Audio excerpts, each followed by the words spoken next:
Hello student. आज हम लोग विज्ञान रसायन विज्ञान में कक्षा 10 महत्वपूर्ण दीर्घ उत्तरीय प्रश्न को हल करेंगे और इसके बारे में समझेंगे। आगामी 27 फरवरी को होने वाले विज्ञान के प्रश्न पत्र में आने की संभावना बहुत अधिक है। इस प्रश्न को आप लोग तैयार कीजिए। ये प्रश्न किस रूप में दिया गया है, आइए पहला प्रश्न देखते हैं। रासायनिक अभिक्रिया किसे कहते हैं? यह कितने प्रकार का होता है? उदाहरण सहित समझाइए। ये प्रश्न देखिए दो पार्ट में पूछा है और तीसरे में उदाहरण बताने के लिए कह रहा है। तो पहला पार्ट कह रहा है कि रासायनिक अभिक्रिया किसे कहते हैं। तो आंसर में इसका पहले देखते हैं कि रासायनिक अभिक्रिया। तो बच्चों, यहाँ पर कॉपी लिखते समय आप लोग क्या करेंगे कि काले पेन से आप लोग हेडिंग बनाएंगे और नीले पेन से आप लोग इसका उत्तर लिखेंगे, जिससे कि कॉपी देखने में सुंदर लगे और आपको अच्छा मार्क्स मिल सके। तो रासायनिक अभिक्रिया किसे कहते हैं, इसके बारे में जानते हैं। आइए देखते हैं इसके परिभाषा क्या है। जब एक या एक से अधिक पदार्थ जब एक या एक से अधिक पदार्थ परस्पर अभिक्रिया करके नए पदार्थ बनाते हैं तो ऐसी अभिक्रिया को रासायनिक अभिक्रिया कहते हैं। रासायनिक अभिक्रिया का बहुत ही छोटा परिभाषा आप लोग के लिए है कि जब एक या एक से अधिक पदार्थ परस्पर अभिक्रिया करके नए पदार्थ बनाते हैं तो ऐसी अभिक्रिया को रासायनिक अभिक्रिया कहते हैं। उदाहरण के तौर पर देखिए, दिया गया है Mg क्या होता है? मैग्नीशियम, और प्लस 2HCl ये हाइड्रोक्लोरिक अम्ल है, और इसको संतुलित करके लिखा गया है, जिसे कि आप लोग को लिखने में और इसको जो है कि अभिक्रिया कराने के बाद क्या आएगा। तो देखिए MgCl2, ये HCl से Cl2 क्या हो गया? मैग्नीशियम से अभिक्रिया कर लिया और एक नया उत्पाद बन गया। यानी इन दोनों के मिलने से Mg और हाइड्रोक्लोरिक अम्ल के मिलने से क्या बन गया? मैग्नीशियम क्लोराइड बन गया प्लस हाइड्रोजन गैस, यह हाइड्रोजन गैस बन गया। तो इस तरह से जो है कि रासायनिक अभिक्रिया का परिभाषा हो गया और उसका एक उदाहरण हो गया। अगला टॉपिक देखते हैं कि रासायनिक अभिक्रिया के प्रकार। दूसरा प्रश्न में पूछा है यह कितने प्रकार का होता है। तो इस पार्ट पर अब आ गए हैं कि रासायनिक अभिक्रिया के प्रकार। अब इसके बारे में देखते हैं। मुख्य रूप से रासायनिक अभिक्रिया निम्नलिखित प्रकार की होती है। कितने प्रकार की होती है? निम्नलिखित प्रकार की होती है, यानी 4 प्रकार की होती है। अब एक एक करके सबके बारे में देखते हैं क्या लिखना है। परीक्षा में आता है तो आप इसको सेम एज इट इज लिखेंगे, आपको नंबर पूरा मिलेगा, कटेगा नहीं। पहला, संयोजन अभिक्रिया। वह रासायनिक अभिक्रिया जिसमें 2 या 2 से अधिक अभिकर्मक जुड़कर एक उत्पाद का निर्माण करते हैं। ये कह रहा है कि जब कोई अभिक्रिया कराया जाता है, संयोजन मतलब कि जुड़ता है, जुड़ करके तो इसमें जो है कि 2 या 2 से अधिक अभिकर्मक जुड़कर एक उत्पाद का निर्माण करते हैं। उदाहरण के तौर पर देखते हैं कि 2 कौन से जो है कि अभिकर्मक हैं। तो दिया है 2H2। एग्जाम्पल के तौर पर आप लोग को दिखा रहे हैं 2H2 plus O2 equal to क्या बन गया? पानी बन गया। यानी 2 4 हाइड्रोजन और 2 ऑक्सीजन मिलकर के ये पानी बन गया। दूसरा देखते हैं 2Mg प्लस O2, ये क्या बन गया? मैग्नीशियम ऑक्साइड बन गया, 2MgO बन गया। ये समीकरण भी संतुलित है, आप लोग को संतुलित करने की आवश्यकता नहीं है, और ये पूरी तरह से आप लोगों के लिए एग्जाम्पल के तौर पर दे सकते हैं। आपका जो है कि ये एक संयोजन अभिक्रिया में ये जुड़ता है। संयोजन का ही अर्थ होता है जुड़ना। अगली अभिक्रिया है वियोजन। वियोजन अभिक्रिया। वियोजन से तात्पर्य क्या है, तो आइए देखते हैं। वह रासायनिक अभिक्रिया जिसमें एकल अभिकर्मक टूटकर, वियोजन मतलब कि टूट करके अलग होना, यानी वह रासायनिक अभिक्रिया जिसमें एकल अभिकर्मक टूटकर दो या दो से अधिक उत्पाद बनाते हैं। क्या बनाते हैं? दो से अधिक उत्पाद बनाते हैं। एक अभिकर्मक टूटेगा तो जब टूटेगा तो क्या बनाएगा? दो या दो से अधिक उत्पाद बनाएगा, यानी कम से कम दो तो बनाएगा ही, दो से अधिक भी बना सकता है। जैसे उदाहरण के तौर पर देखते हैं 2FeSO4 यानी फेरस सल्फेट इसको बोलते हैं, और इसको जो है कि ताप या गर्म किया जाता है सूर्य के प्रकाश में, तो क्या बनता है? Fe2O3 यानी फेरिक ऑक्साइड, यानी जो दोनों के संयोजकता एक दूसरे से ट्रांसफ़र होकर के, यानी ऑक्सीजन की 2 और फेरिक की 3 संयोजकता के साथ फेरिक ऑक्साइड बन जाता है, प्लस SO2 सल्फर डाइऑक्साइड, और तीसरा क्या बन रहा है? Plus SO3 sulphur try oxide. ये जो है कि फेरस सल्फेट के टूटने से ये 3 जो है कि भाग में 3 उत्पाद बनता है, ferric oxide, sulphur dioxide, sulphur try oxide. ये आपका जो है कि वियोजन मतलब टूट करके, एक ही जो है कि अभिक्रिया में एकल अभिकर्मक टूट करके ये दो या दो से अधिक बनाता है। तीसरा विस्थापन अभिक्रिया। विस्थापन से ही पता चलता है कि यानी एक दूसरे को हटा देगा सक्रियता के रूप में। जिसकी सक्रियता अधिक होगी तो कम सक्रियता वाले को हटा देगा। तो इसके बारे में देखते हैं क्या लिखना है आप लोग को। तो वह रासायनिक अभिक्रिया जिसमें कोई एक अधिक क्रियाशील तत्व किसी अन्य कम क्रियाशील तत्व को उसके यौगिक में से विस्थापित कर देता है, उस अभिक्रिया को विस्थापन अभिक्रिया कहते हैं। नाम से ही पता चल रहा है कि ये विस्थापित कर देगा। किसको? जब यहाँ पर हम क्रिया कराएंगे तो इसमें भी जो है कि कितने जो है कि अभिकर्मक होंगे? 2। उदाहरण के तौर पर देखिए क्या है, CuSO4 यानी कॉपर सल्फेट इसको बोलते हैं। CuSO4 को कॉपर सल्फेट प्लस Fe से क्रिया करता है तो क्या होगा? कॉपर को Fe ये रिप्लेस कर देगा, यानी कॉपर से अधिक क्रियाशील क्या है? Fe है।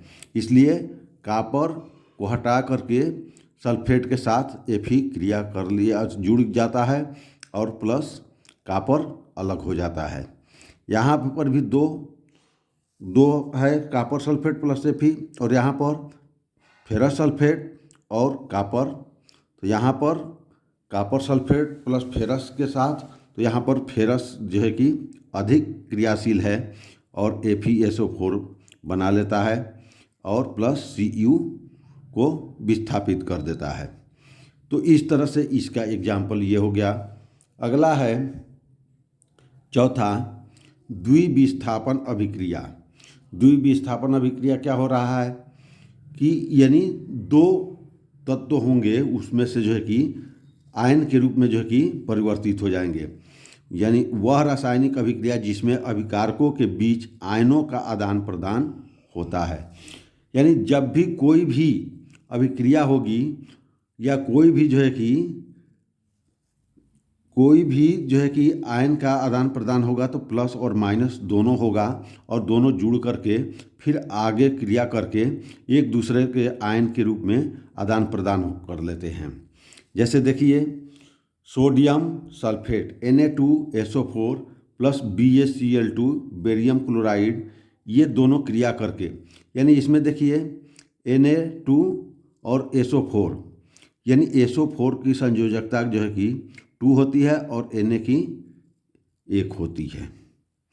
तो इसलिए जो है कि ये जो है कि SO4 प्लस BaCl2 यानी बेरियम क्लोराइड, ये इसके साथ जुड़ करके बना हुआ है। अब जो है कि यहाँ पर क्या होगा, ये जो है कि सोडियम यहाँ के क्लोरीन के साथ जुड़ जाएगा और ये सल्फेट इसके जो है कि पॉजिटिव से जुड़ जाएगा, यानी सोडियम आयन पॉजिटिव है, सल्फर आयन निगेटिव है। इसमें बेरियम जो है कि आयन में तोड़ेंगे तो ये पॉजिटिव में होगा और क्लोरीन निगेटिव में होगा। तो एक दूसरे का क्या करते हैं, आदान प्रदान कर लेते हैं।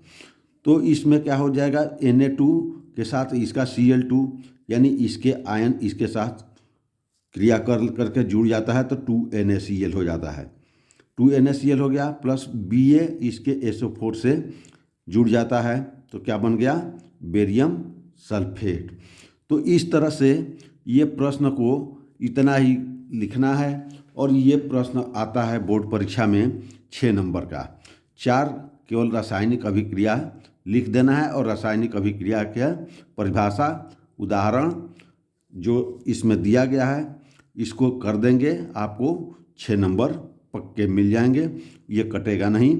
इसलिए इस प्रश्न को तैयार कीजिए, परीक्षा के दृष्टि से काफ़ी उपयोगी है। तो स्टूडेंट इस तरह के कुछ प्रश्न आप लोग को परीक्षा के लिए दिया जा रहा है, आप लोग इसे अच्छी तरह से तैयारी कीजिए। अगला प्रश्न है प्रश्न नंबर 2, मेंडलीव का आवर्त नियम तथा इस सारणी की 2 विशेषताएं लिखिए। मेंडलीव सब लोग जानते हैं कि आवर्त सारणी के सबसे पहले इन्होंने जो है कि सुव्यवस्थित किया था और आवर्त सारणी को बनाया था। अब जो है कि मेंडलीव की आवर्त सारणी का नियम क्या है, तो आइए इसके बारे में हम जानते हैं, पढ़ते हैं। तो मेंडलीव की आवर्त सारणी, इसको भी हेडिंग बना लेंगे और तब इसमें लिखेंगे पहले, क्योंकि इसमें भी 2 पार्ट में पूछा है प्रश्न, तो 2 पार्ट में करेंगे तभी पूरा नंबर मिलेगा। है प्रश्न क्या कह रहा है कि मेंडलीव की आवर्त नियम, इस नियम के अनुसार तत्वों के भौतिक और रासायनिक गुण उनके परमाणु भारों के आवर्ती फलन होते हैं।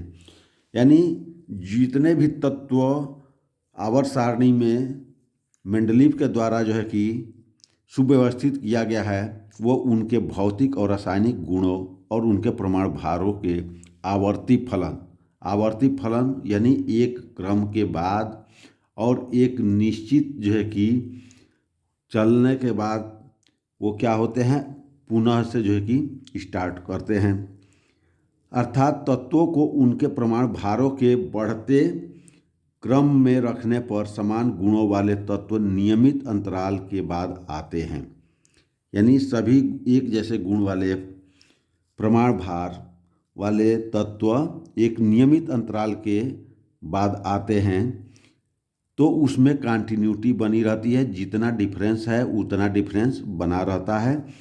तो इसी को कह रहा है कि नियमित अंतराल के बाद आते हैं।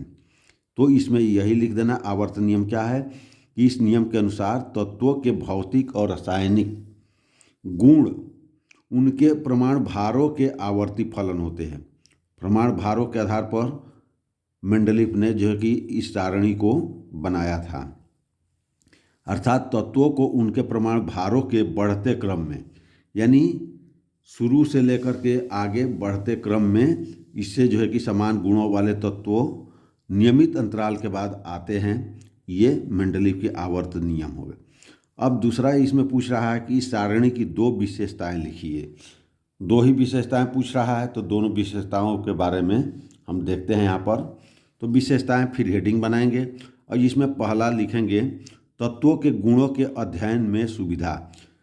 मेंडलीव की जो आवर्त सारणी बनी थी तो जितने भी तत्व हैं उनके गुणों के आधार पर अध्ययन में सुविधा होती है कि किस तरह के गुण, एक जैसे गुण वाले को एक तरह के जो है कि आवर्त में रखा गया है। तो उसी के बारे में हम लोग जो है कि अध्ययन करते हैं और उसके बारे में लिखेंगे, परीक्षा में आएगा। तो मेंडलीव की मूल आवर्त सारणी से, किससे, मेंडलीव की मूल आवर्त सारणी से तत्वों के भौतिक तथा रासायनिक गुणों का अध्ययन सरल हो गया। यानी जो तत्व समायोजित किए गए हैं, सुव्यवस्थित किए गए हैं, उनके भौतिक तथा रासायनिक गुण का अध्ययन क्या हो गया, सरल हो गया, आसान हो गया, जिससे कि किसी भी तत्व को कहाँ पर सुव्यवस्थित आवर्त सारणी में होना चाहिए, ये समस्या मेंडलीफ ने इसको हल किया।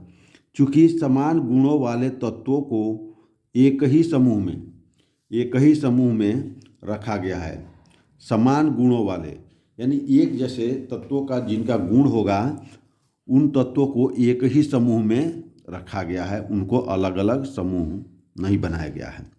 अतः किसी समूह के किसी एक तत्व के अध्ययन से उस समूह के अन्य तत्वों के गुणों का पर्याप्त सीमा तक ज्ञान हो जाता है। यहाँ पर किसी समूह के किसी एक तत्व के अध्ययन से उस समूह में जितने भी तत्व आ रहे हैं, उनके गुणों का पर्याप्त सीमा तक क्या हो जा रहा है, हमें ज्ञान प्राप्त हो जाता है, जिससे कि हमें तत्वों के गुणों का अध्ययन में सुविधा हो जाती है। तो ये पहला पॉइंट रहा। दूसरा पॉइंट देखते हैं। दूसरा कह रहा है तत्वों का सही परमाणु भार ज्ञात करने में सहायता, यानी किस तत्व का कितना परमाणु भार है, उसके भौतिक रासायनिक गुण क्या है, उसके आधार पर क्रम से रखा जाएगा तो उनके परमाणु भार ज्ञात करने में भी सहायता मिलती है। किससे, मेंडलीव की आवर्त सारणी से।